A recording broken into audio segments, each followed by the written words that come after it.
भारतीय औपनिषदिक दर्शन में पंचमय कोश का विचार एक महत्वपूर्ण सिद्धांत है जो मानव जीवन की विभिन्न अवस्थाओं और उनके संबंध को समझने में सहायक है। पंचमय कोश सिद्धांत तैत्तिरीय उपनिषद का एक अत्यंत महत्वपूर्ण आध्यात्मिक विचार है। इसके अनुसार आत्मा सोल 5 आवरणों से या पंचकोशों से आच्छादित रहती है। इन कोशों का मार्ग आत्मा की भौतिकता से सूक्ष्मता और अंततः ब्रह्म के साक्षात्कार की दिशा में क्रमशः चलता है।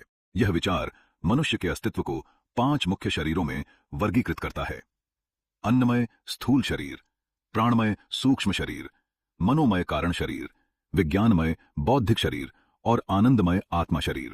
हर एक कोश मानव के अनुभव और परिवेश का एक अनूठा पहलू प्रस्तुत करता है। पहला कोश स्थूल शरीर शारीरिक अस्तित्व का प्रतिनिधित्व करता है। यह वही शरीर है जिसे हम प्रत्यक्ष रूप से अनुभव करते हैं। इसके गुण और दोष सीधे हमारे अनुभव को प्रभावित करते हैं। स्थूल शरीर का स्वास्थ्य, व्यायाम और पोषण हमारे मानसिक और आध्यात्मिक विकास में महत्वपूर्ण भूमिका निभाते हैं। अन्नमय कोश का अर्थ है भोजन से बना हुआ मांस पिंड वाला कोश। यह स्थूल शरीर है जो अन्न या भोजन पर निर्भर करता है। यह आत्मा का सबसे बाहरी आवरण है। व्यक्ति जब केवल शरीर को ही आत्मा मानता है तब वह इस स्तर पर स्थित होता है। दूसरी ओर प्राणमय कोश शरीर में स्थित प्राण शक्तियों से निर्मित आवरण है। इसमें 5 मुख्य प्राण, अपान, व्यान, समान और उदान शामिल हैं।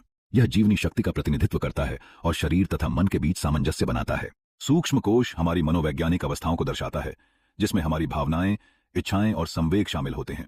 यह कोश ध्यान और साधना के माध्यम से शुद्धिकरण और समझ में मदद करता है। तीसरा कोश मनोमय कोश है, जो मन और 5 ज्ञानेंद्रियों से निर्मित कोश है।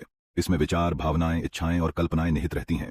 यह इच्छा शक्ति और संकल्पशीलता का केंद्र होता है। कारण शरीर वह स्तर है जहां हमारी विचारधारा और मानसिकता का विकास होता है। यह अनंत संभावनाओं का कोश है, जहां विचारों और कल्पनाओं की शक्ति न केवल हमारे कार्यों को प्रभावित करती है बल्कि हमारे जीवन के उद्देश्य को भी दर्शाती है। विज्ञानमय कोश बुद्धि अथवा विवेक का कोश है। इसमें ज्ञाता और ध्येय का भेद करने की क्षमता है। यह ज्ञान शक्ति का प्रतिनिधित्व करता है और मनोमय कोश से सूक्ष्मतर होता है। यह हमें आंतरिक सुख और शांति का अनुभव कराता है। जीवन की चुनौतीपूर्ण परिस्थितियों में भी अनुकंपा और धैर्य बनाए रखने में सहायक होता है। आनंदमय कोश यह सबसे भीतरी और सूक्ष्म कोश है, जिसमें आत्मा का वास्तविक स्वरूप, शुद्ध चैतन्य, आनंद और ब्रह्मानुभूति या सच्चिदानंद ब्रह्ममय स्थित होती है। यहाँ ज्ञाता और ध्येय के समस्त भेद समाप्त हो जाते हैं। यही कोश सच्चिदानंद स्वरूप का अनुभव प्रदान करता है। यह अद्वितीयता, शाश्वतता और ब्रह्म से एकता को प्रकट करता है। इस कोश के माध्यम से मनुष्य अपने वास्तविक स्वरूप का अनुभव करता है, जो सभी भौतिक और आध्यात्मिक सीमाओं से परे होता है। इन पंचमय कोशों का आपसी संबंध हमारे जीवन की संपूर्णता को दर्शाता है और हमें आत्मज्ञान के पथ पर अग्रसर करता है। भारतीय औपनिषदिक दर्शन में पंचमय कोश का अध्ययन न केवल दार्शनिकता की गहराई को उजागर करता है, बल्कि यह हमें जीवन के विविध पहलुओं को बेहतर समझने के लिए एक मार्ग प्रदान करता है।